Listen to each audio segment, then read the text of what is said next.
मोक्षमार्गस्य नेतारं भेत्तारं कर्मभूव्रतां ज्ञातारं विश्वतत्त्वानां वन्दे तद्गुणलब्धये। देवादिदेव आदिम तीर्थंकर श्री ऋषभनाथ भगवान की, वर्तमान शासन नायक श्री वर्धमान महावीर भगवान की, परम पूज्य आचार्य गुरुवर श्री विद्यासागर जी महाराज जी की। तत्वसूत्र ग्रंथराज में नवम अध्याय के माध्यम से संवर के कारणों का वर्णन चल रहा है। गुप्ती, समिति, धर्म और अनुप्रेक्षा का वर्णन करने के बाद में परिचय जय का वर्णन बताना है। इसीलिए यह सूत्र आता है, मार्गाच्यवन निर्जरार्थम परिषोडव्याः परिशः। कहा जा रहा है परिशः परिषोडव्याः, यानी परिशहों को सहन करना चाहिए। ऐसे यह एक क्रियापदों के साथ में प्रयोग किया गया है। परिशहों को सहन करना चाहिए। क्यों करना चाहिए उसका रीजन बताते हैं। मार्गाच्यवन निर्जरार्थम, मार्ग से च्यवन न हो और दूसरा निर्जरा हो। ये दोनों हेतुओं को ध्यान में रखते हुए परिशहों को सहन करना चाहिए।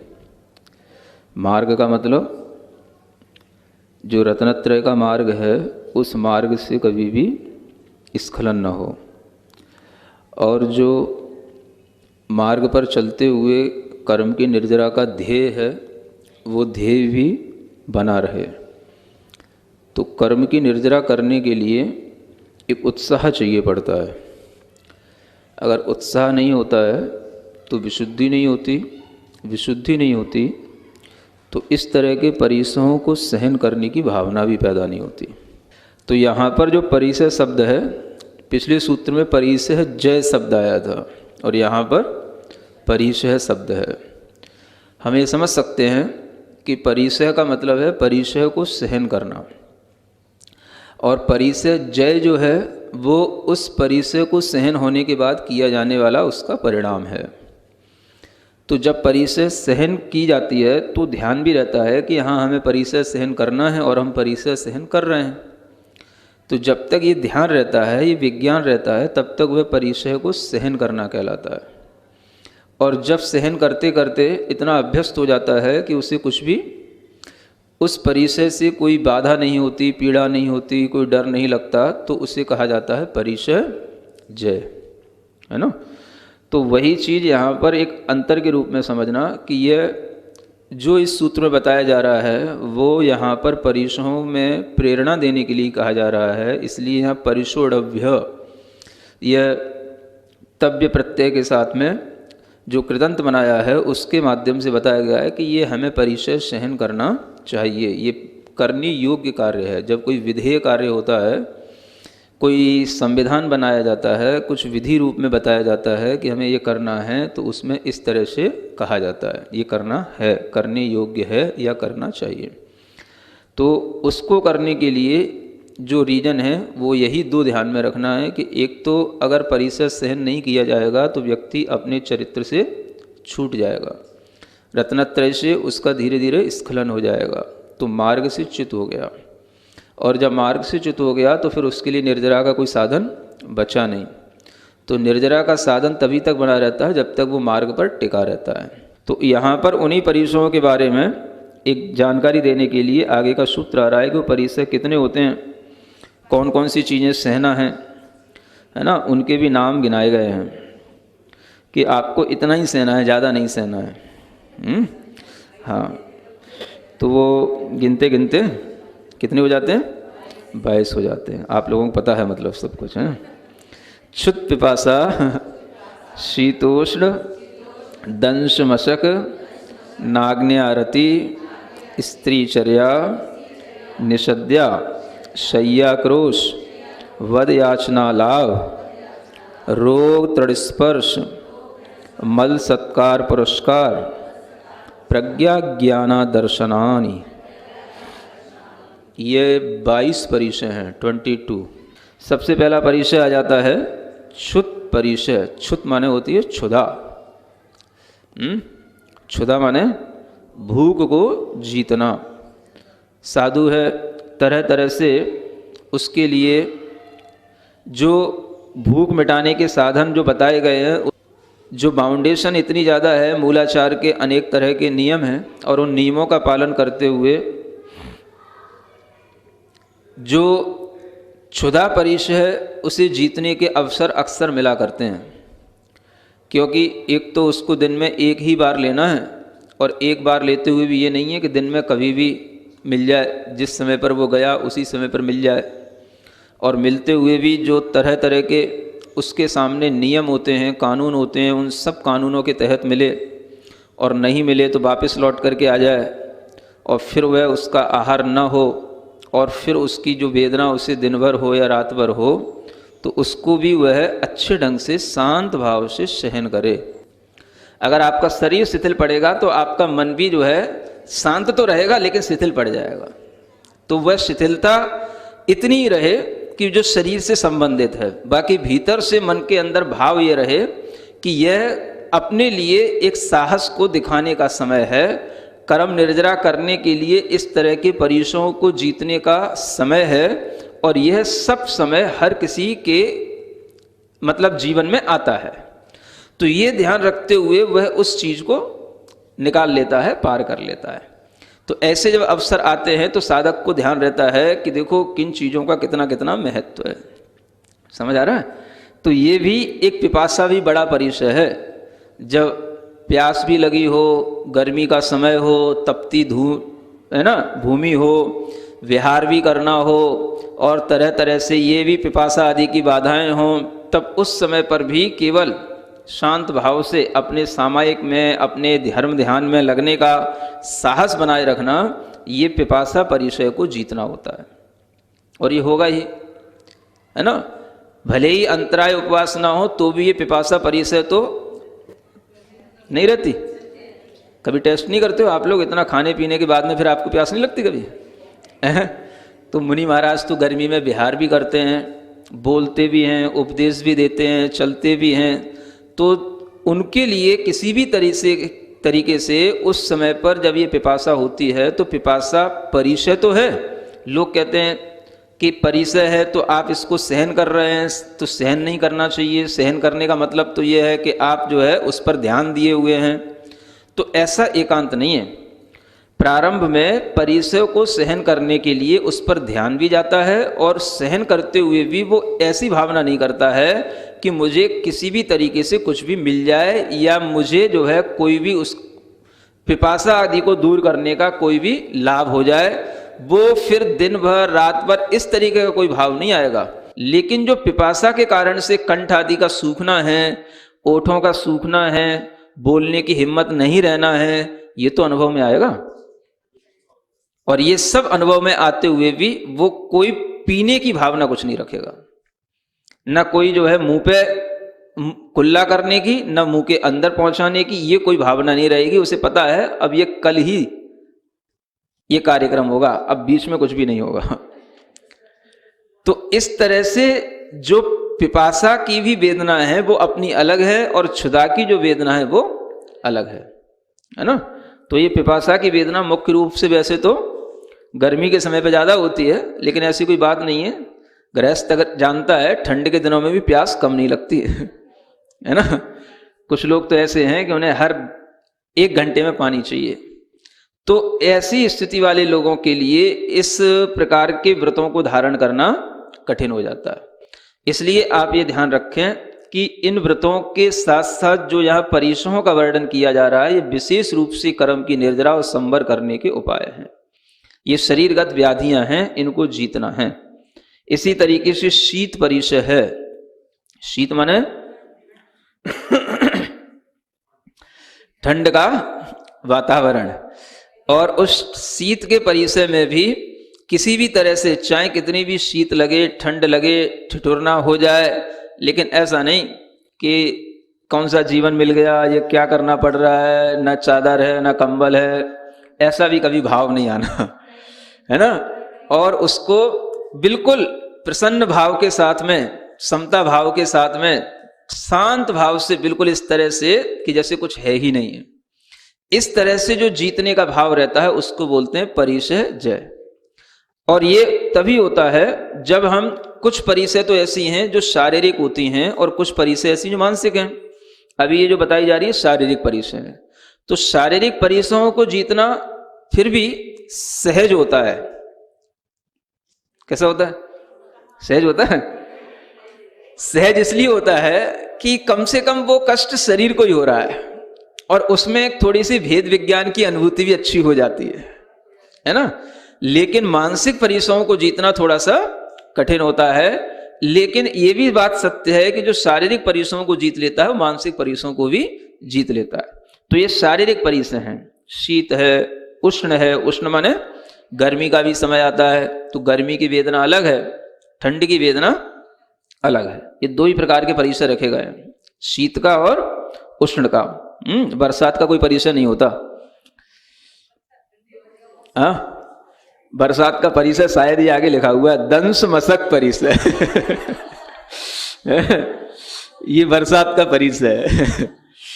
अगर ऐसे झुंड मिल जाए और कि जो है ना, जिनसे छुटकारा पाना मुश्किल हो जाए, तो पूरी की पूरी रात उनका संगीत सुनने में ही निकल जाती है। और इस तरीके के दंश मशक परिसरों में भी, है ना, किसी भी तरीके की ग्लानि नहीं आना, किसी भी तरीके की आकुलता नहीं होना, समता भाव से उसको भी सहन कर लेना कि ये आखिर हमारे लिए कोई भी तरह से अगर हमें कष्ट देने की भावना रख रहे हैं तो ये तो अज्ञानी हैं, इनका तो ये भोजन ही है, या इनको तृप्ति तो इसी से मिल रही है, हम इनकी तृप्ति को क्यों दूर करें, हम इन्हें इनकी तृप्ति होने से क्यों इन्हें बचाएं। इस तरीके के भाव से वह उन जीवों की किसी भी प्रकार की विराधना करने का भाव नहीं करता और वह दंश मशक परिसर को भी सहन कर लेता है, करता है। लेकिन जब बार बार मलेरिया होता है तब उसको फिर उन परिसरों से बचने का भाव भी आने लग जाता है। लेकिन जितना परिसरों से बचने का भाव आएगा उतना ही कर्म की निर्जरा में अंतर भी आ जाएगा। और जब तक ऐसा नहीं होता तब तक वह परिसर सहन करने में ही अच्छा मानता है। ये सब परिसर हैं। नाग्न परिसर है इसके आगे। नाग्न का मतलब नग्नता भी एक बड़ा परिसर है।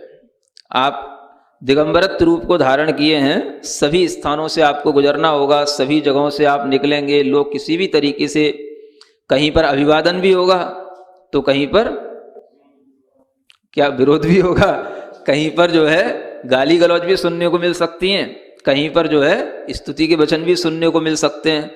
तो ये भी एक बड़ा परिसर होता है। इस परिसर को ही सबसे बड़ा परिसर समझना चाहिए। नाग्न अपने आप में इतना बड़ा परिसर है कि जिसके लिए ये नाग्न परिसर सहन करने की हिम्मत नहीं होती वो कभी दिगंबर रूप को धारण कर ही नहीं सकता। तो कुछ लोग तो लज्जा के कारण से अत्यधिक अपने अंदर जो चारित्र मोहनी कर्म के उदय से ये परिसर जीतने की जो भावना नहीं बनती, उसमें यही बताया जाएगा आगे चल करके कि जिसके अंदर चारित्र मोहनी का तीव्र उदय रहता है उसके अंदर लज्जा आदि के भाव इतने अधिक होते हैं कि वह इस परिसर को जीत नहीं सकता है। इसलिए नग्नता भी अपने आप में बड़ा परिसर है। और इसी के साथ में अरति परिसर आ जाता है। अरति का मतलब होता है, अब आपके साथ में कोई भी तरीके के ऐसे कोई साधन तो होंगे ही नहीं जिनसे आपका मन कहीं अच्छे ढंग से लगा रहे। क्या सुन रहे हैं? ना टीवी है, ना मोबाइल है, आप लोगों का मन कहाँ लगता है? अब एकांत में बैठे हो, ना कोई आ रहा है ना जा रहा है, या किसी भी तरीके से आपके मन के अंदर ये भाव आने लगा, अरे अब यहाँ कब तक रुकेंगे, कब तक टिकेंगे, कब तक ऐसे ही बैठे रहेंगे, कब तक यहाँ पर इस एकांत में। तो ये कहलाती है अरति परिसर। अरति का मतलब हो गया जिससे आपके चारित्र में वृद्धि होती थी उसी में आपको अरति आने लगी, यानी उसी से आप पीछे हटने लगे, बोर होने लगे। एकांत में बैठ करके ही ध्यान होता है, जन समूह से हट करके ही सबसे अच्छा तत्व का अभ्यास होता है, और उसी में जिसको बैठ करके आकुलता पैदा हो और उसको एकांत में मन न लगे, या कहीं ऐसे स्थान जो किसी भी प्रकार के कोई भी मन को अच्छे नहीं लगते हैं, ऐसे स्थानों पर रहना हो जाए, फिर भी वह अपने मन को अपने चारित्र में लगाए, तो ये उसका अरति परिचय को जीतना कहलाता है। और नहीं लगा पाए तो वह कहलाता है भैया ये क्या हो गया, अरति परिचय हो गया, अच्छा नहीं लग रहा। ऐसे अरति परिचय होती है, इसको भी जीता जाता है। एक स्त्री परिचय आ गई, क्या है ये, इसमें क्या परिचय हो गया भाई? स्त्रियों के किसी भी तरीके के हाव भाव विलास देख करके किसी भी तरह का मन में विकार नहीं आने देने का नाम है स्त्री परिचय, है ना। अब आप समझें कि ये भी स्त्री परिचय हैं, नाग्न परिचय हैं, या ये सभी परिचय हैं, तो कुछ परिचय तो ऐसे हैं जो जंगलों में बैठ के तो हो ही नहीं सकते हैं। जब गांव में होंगे, शहरों में होंगे, तभी ये परिचय होंगे।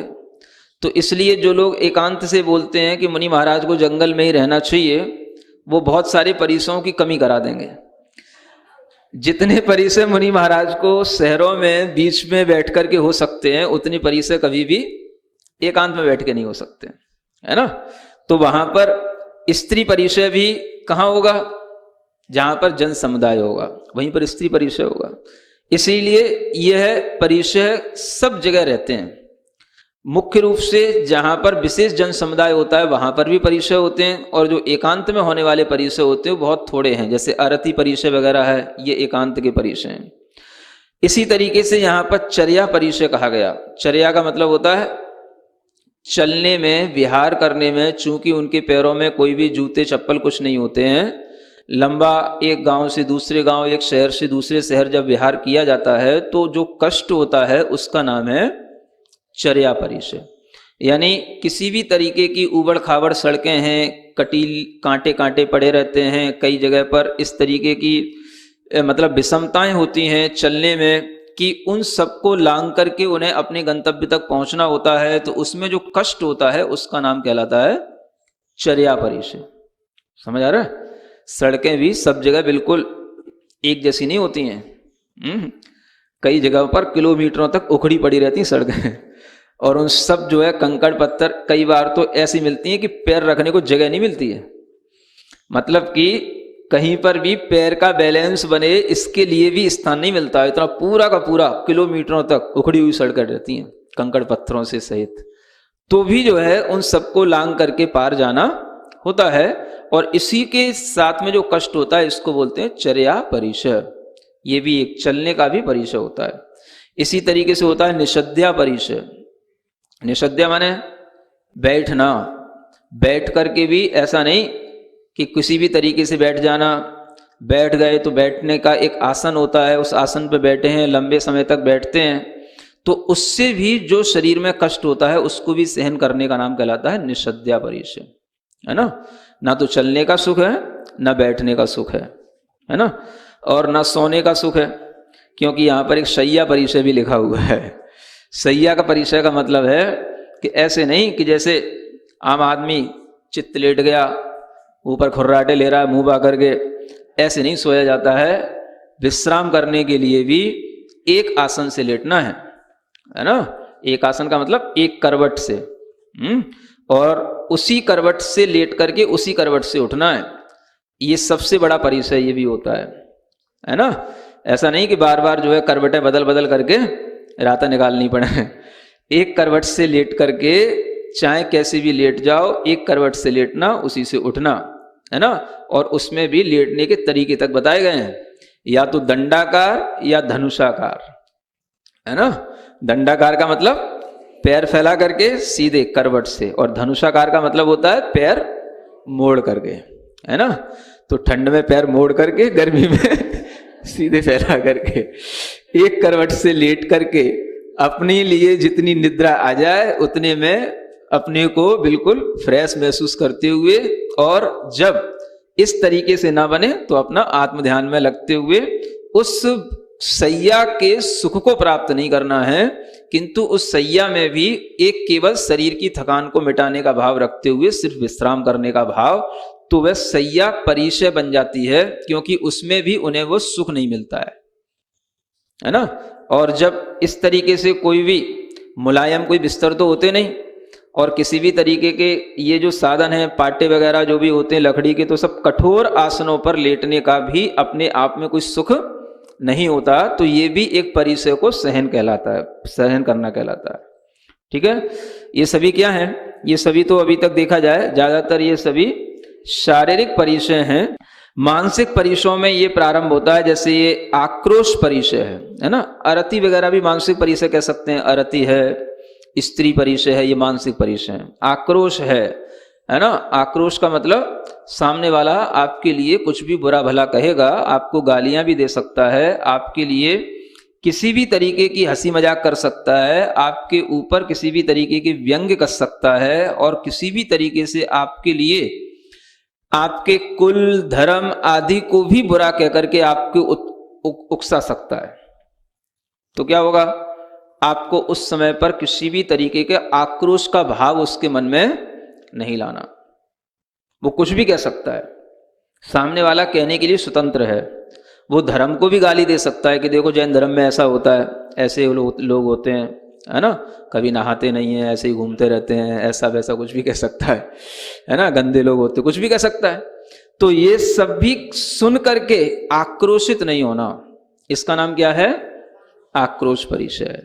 तो ये भी निमित्त मिलते हैं, और वो निमित्त किसी भी रूप में मिल सकते हैं, चेतन पदार्थ के माध्यम से भी मिल सकते हैं, अचेतनों के माध्यम से भी मिल सकते हैं, क्योंकि गुस्सा तो किसी में भी फूट पड़ सकता है।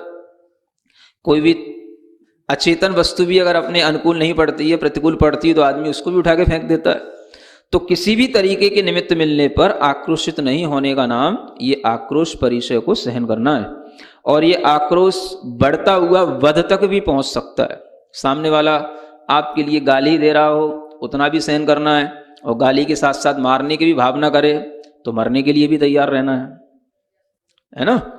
ऐसा हो जाता है, आप लोग ये सोचते हो ऐसा कभी होता नहीं है ना। अभी भी भले ही आप लोगों को लगता है कि महाराज सब जगह मतलब विहार करते हुए जन समुदाय के साथ में विहार करते हैं, कभी कभी ऐसी कंडीशनें बन ही जाती हैं जब इस तरीके के आक्रोश वध परिचय के भी निमित्त मिल जाते हैं, है ना।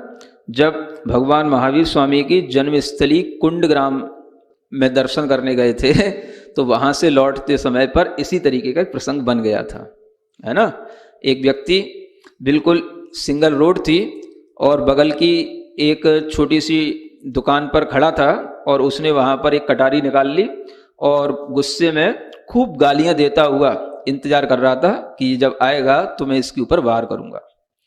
समझ आ रहा है। और उस समय पर ये पक्का हो गया था कि अब तो जो है ना, देखना है कि आज मृत्यु का साक्षात्कार करना है। ऐसा मन बना लिया था कि आज देखना है कैसे मृत्यु का साक्षात्कार होता है। बस इस मन के साथ में उसके सामने से गुजरता जा रहा था, और वह खूब गालियां तो बड़ी बड़ी बहुत भारी भारी दे रहा था, लेकिन ये इंतजार था कि अब लगा कि अब लगा कि अब लगा। समझ आ रहा है। बस ये इंतजार करते करते करते करते जब 10 कदम आगे निकल गया उससे, तब थोड़ा सा लगा कि ये केवल अब लग मारेगा नहीं, अब नहीं मार रहा, अब ये केवल बक करके ही रह गया है। हाँ, 3 महाराज और थे, वो थोड़ा आगे थे, है ना। और जो हम थे, हमारे साथ में एक ब्रह्मचारी और था, है ना। और वो ऐसे स्थानों पर जो कुछ भी श्रावक थे, तो वो अपने दूसरे अपने जो आहारचर्या के कार्य होते उसमें लगे हुए थे। थोड़ी देर बाद वो सब पीछे पीछे आने ही वाले थे, थोड़ा सा विहार आगे करके आगे चल रहे थे। तो इस तरीके से बन ही जाते हैं प्रसंग, वध, है ना। तो वो वध नहीं हो पाया, वो आक्रोश परिचय तक ही रह गया, है ना। तो इस तरीके से निमित्त मिलते हैं। याचना परिचय भी एक परिचय कहा गया है कि किसी भी तरह की जरूरतें पड़ने पर भी किसी से कुछ नहीं मांगना, है ना। अपने लिए कोई भी तरीके की जरूरतें, उपयोग में आने वाली चीजें होने पर भी किसी भी तरीके की कोई याचना नहीं करना। ये एक स्वाभिमान को बनाए रखने का एक बहुत बड़ा यह कार्य है। याचना नहीं करना, यांचा जिसे कहते हैं, किसी भी से कोई भी चीज मांगना कि हमारे लिए ऐसा कर देना वैसा कर देना, ऐसा नहीं है ना आहार आदि के विषय में और ना किसी और विषय में। ये याचना भी एक बहुत बड़ा परिचय है। इसको कुछ लोग परिचय नहीं मानते हैं, जो अन्य संप्रदाय के लोग हैं, लेकिन ये भी एक परिचय है। कुछ लोग ये कहते हैं कि याचना करने से अहंकार दूर हो जाता है, इसलिए परिचय नहीं है, ऐसा तर्क देते हैं। लेकिन जैनाचार्य जो कहते हैं कि नहीं, अगर आप याचना नहीं करेंगे तो उससे जो आपको कष्ट सहन करने में आएगा उसका नाम परिचय है ना। मांगते मांगते तो फिर आपकी आदत ही पड़ जाएगी मांगने की, फिर उसमें क्या परिचय रह जाएगा। तो ऐसा एक अलाभ परिचय होता है। आहार इत्यादि के लिए निकलने के बाद में मानसिकता होते हुए भी कि मुझे आहार लेना है, लेकिन आहार का लाभ नहीं होता। किसी भी तरीके के अंतराय आ जाते हैं, रास्ते में चलते हुए भी कई बार कोई भी मरे हुए जीव जंतु मिल जाते हैं, या कोई भी अर्थी इत्यादि मिल जाती है, या कुछ भी और भी दूसरे कारण हो जाते हैं, अनेक तरह के कारण होते हैं। तो वह भी होने पर जो अलाभ हो जाता है, माने उस दिन तो फिर वो लाभ हुआ ही नहीं। एक तो अंतराय होता है, एक अलाभ होता है। तो ये अलाभ को भी मुनि महाराज लाभ की तरह देखते हैं, अलाभ को भी लाभ की तरह मानते हैं कि चलो अच्छा लाभ हुआ। क्या लाभ हुआ कि इस निमित्त से हमें अपनी क्षुधा वेदना को जीत करके, परिचय को जीत करके कर्म निर्जरा करने का एक मौका मिल गया, अन्यथा हमारा मन तो कहाँ बन रहा था कर्म निर्जरा करने का। तो ये अलाभ भी लाभ के समान गिन करके उस परिचय को जीतते हैं। रोग परिचय, इसके आगे क्या है, रोग परिचय। तो रोग परिचय में क्या होता है कि कभी कभार जो भी बात पित्त कफ की कुपित होने के कारण से शरीर तो इन्हीं तीनों चीजों से मिलकर के चलता है, और इन प्रकृतियों में जब कभी विकृतियां आ जाती हैं तो वो रोग का रूप ले लेती हैं। और रोग होने पर किसी भी तरीके से जब शरीर अस्वस्थ हो जाता है तो भी उसमें आकुलित नहीं होकर के कि मुझे ये वाली दवाई दो, कि मुझे ये वाला वैद्य बुलाओ, कि ये इलाज कराओ, कि ऐसा कर दो, कि वैसा कर दो, ऐसी हाय तौबा नहीं करते हुए शांत भाव से अपना धर्म ध्यान करते हैं। श्रावक जिस तरीके से करता है उतना ही पर्याप्त हो जाता है। समझ आ रहा है? ये भी एक परिचय कहा गया है ताकि ये ध्यान में रहे। अन्यथा रोग का प्रतिकार करने के लिए कुछ भी यदवा तदवा चेष्टाएं नहीं की जाएं, इसलिए रोग को भी यहाँ पर परिचय में रख करके बताया गया है। तो ये रोग भी होते हैं और इनको भी शांत भावों से जीता जाता है। तरह तरह के रोगों के कई बार जब कोई इलाज नहीं होते हैं और उन रोगों के कारण से शरीर में निरंतर एक कमजोरी या शरीर जो है धीरे धीरे एक क्षय की ओर होने लग जाता है, तो भी वह समाधि धारण कर लेते हैं, लेकिन किसी भी तरीके से यदवा तदवा प्रवृत्ति से उस रोग को दूर करने की कोशिश नहीं करते। इसको रोग परिचय कहते हैं।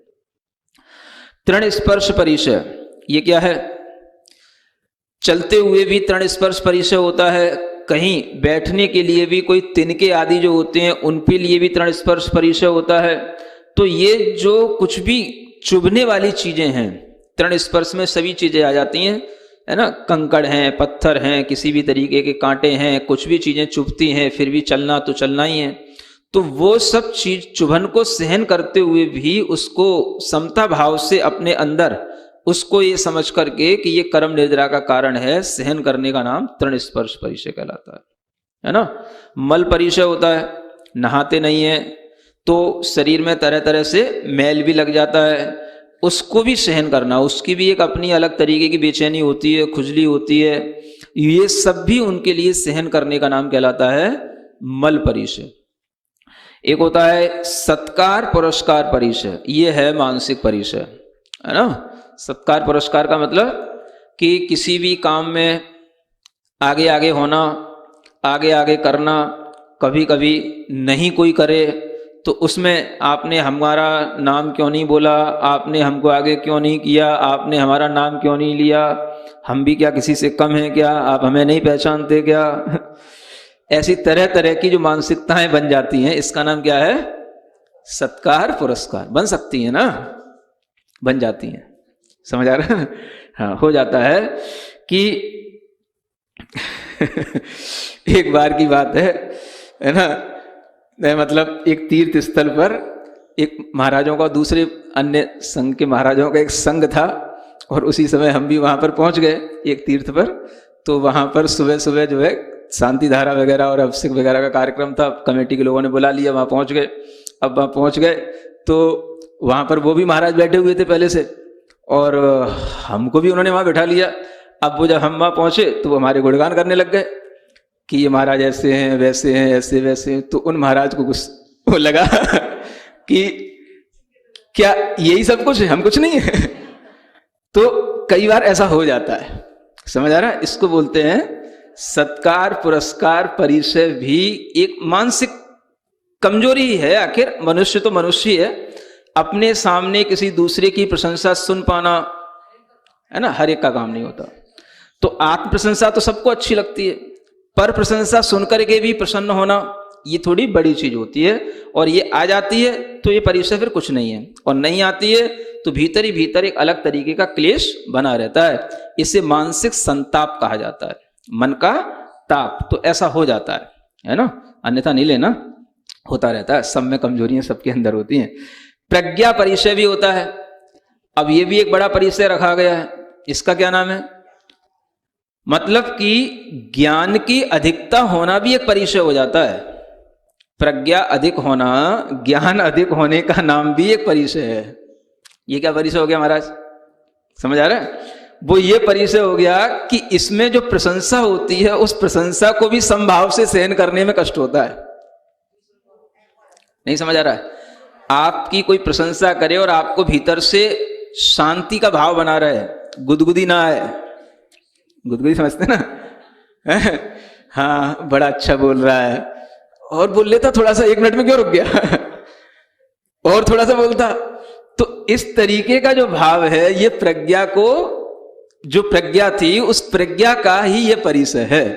तो ऐसा नहीं होना कि कोई अपनी प्रशंसा करे तो बहुत देर तक करता रहे, अपनी प्रशंसा सुनकर के प्रसन्न होकर के, है ना, ये सोचना कि हाँ हम वास्तव में बहुत बड़े हैं, हमारे पास बहुत ज्ञान है।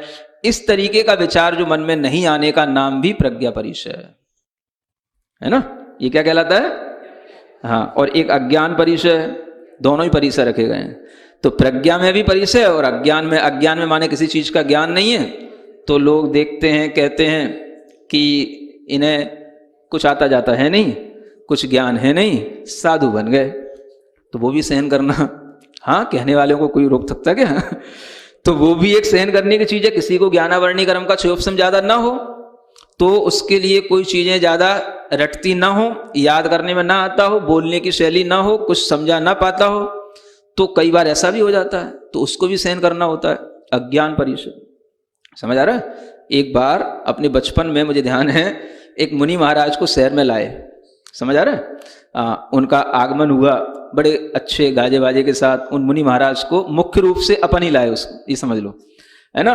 अब समाज के सबके लोग साथ में थे, है ना। अब समाज में आए, मंदिर में आए, मंदिर में आके समाज में लोग, सब लोग बैठ गए। महाराज ने दर्शन कर लिए, माइक रख दिया, महाराज प्रवचन करो, समझ आ रहा है ना। हाँ, नहीं, समाज के लोगों ने कहा महाराज प्रवचन करो, वो तो होता ही है, महाराज आए हैं तो प्रवचन सुनना ही है। अब महाराज जी कहते हैं, भैया मैं प्रवचन करना नहीं जानता, समझ आ रहा है ना। क्या बोलते हो सीधे सीधे, भैया मुझे प्रवचन करना नहीं आता। बस सब लोग सन्ने से रह गए, महाराज प्रवचन करना नहीं आता, तो फिर मतलब ही क्या है? 5 मिनट में खाली हो गया हॉल। समझ आ रहा है ना। कोई भी उनके पास नहीं टिका कि कमंडलू में पानी है कि नहीं, ये भी देख ले कोई, सब खाली। तो ऐसा होता है। तो ये भी एक परिचय है, समझ आ रहा है? जब उनके पास रहे, रुके, देखा, तो उनकी अपनी चर्या है, वो पूरी अपनी चर्या में लगे हैं, सुबह से शाम तक कुछ नहीं है, अपने नमोकार की माला ही जप रहे हैं, जप रहे हैं, जप रहे हैं। क्या करना है? साधु बैठे अपना आराम से अपना धर्म ध्यान कर रहा है। लेकिन लोगों को उससे मतलब क्या है? उन्हें तो कुछ अच्छा मिलना चाहिए, तब मतलब है। तो कोई भी फिर सेवा करने वाले लोगों को भी फिर बुलाना पड़ता है, भैया आ जाओ, ये काम होना, ये करना, ये करना, ये करना, ऐसा होता है। तो इसको भी बोलते हैं अज्ञान परिचय, भी सहन करना होता है। तो ज्ञानावरणी कर्म का क्षयोपशम ना हो, चारित्र को पाल रहे हैं, तो भी जो है हर कोई ये नहीं जानता कि चारित्र है, उसके लिए भी ये परिचय सहन करने की एक स्थिति बन जाती।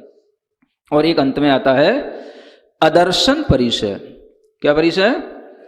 अदर्शन का मतलब होता है कि इतने दिन हो गए तपस्या करते करते, इतने साल हो गए दीक्षित हुए, इतने साल हो गए सामायिक ध्यान करते हुए, कुछ अतिशय तो प्रकट हो ही नहीं रहा। अतिशय का मतलब न अवधि ज्ञान हो रहा, न मन परे ज्ञान हो रहा, न कोई रिद्धि हो रही, न कोई चमत्कार हो रहे। ऐसा मन में कोई भाव आ जाए तो इसका नाम क्या है? अदर्शन परिसय, है ना। उसकी ओर दृष्टि न जाए, इधर नहीं देखना। इसी किसी चमत्कार के लिए दीक्षा नहीं ली। दीक्षा का संबंध आत्मा से है, आत्मा का संबंध रत्नत्रय से है, वो आपके पास में है, उसी में संतुष्ट रहना है।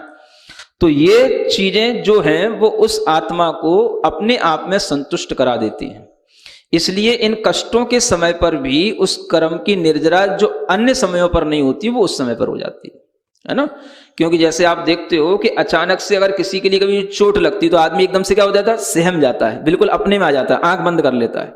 उसी तरीके से जब ये परिचय आते हैं तो अपनी निकटता और बढ़ जाती है। आत्मा अपने उपयोग से अपने ही और निकट में आ जाता है और उसको ही सहन करके वह अपनी जो निकटता प्राप्त कर लेता है, उसी से उसकी कर्मों की निर्जरा होती है। तो ये 22 परिचय एक बड़ा कोर्स है ये। सिरिजिण वाणी जग कल्याणी, जग जन मदतम मोहरी, जणमण हारी गढ़हर हारी, जम जरा भव रोग हरी। तिथ्य राणम दिव्य झुणिम जो पड़ई सुणई मय्ये धारई, राणम सौख मणंतम धरिय, सासद मोक्ष पदम पावई, सासद मोक्ष पदम पावई।